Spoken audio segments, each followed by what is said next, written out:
Sir, ano ka ba naman? Huwag mong iligaw ang issue at huwag mong lukuhin ang taong bayan at huwag mong paniwalain ang taong bayan sa mga pinagsasabi mo. Matagal na pong nasagot ng BP ang akusasyon ninyo. Kayo lang yung nagpupumilit na hindi pa nasasagot ng BP. Matagal na pong nasagot yan. Na-dismiss na po yan. Paulit-ulit kayo sa impeachment.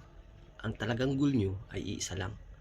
Ang sirain ng mga Duterte at sirain si Sara Duterte dahil takot na takot kayo na maging presidente si Sara Duterte sa 2028. Yun lang yung totoo. Di ba?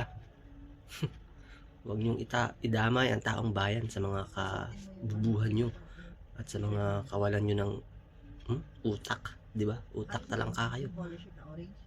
Hindi nyo kami maisasama sa mga propaganda ninyo. Kaya, ang alam lang namin, Ano sa iyo, polisher? Duterte lang ang pag-asa namin upang umasinso ang Pilipinas at gumanda ang Pilipinas at magkaroon ng mahusay na leader sa 2028. Di ba?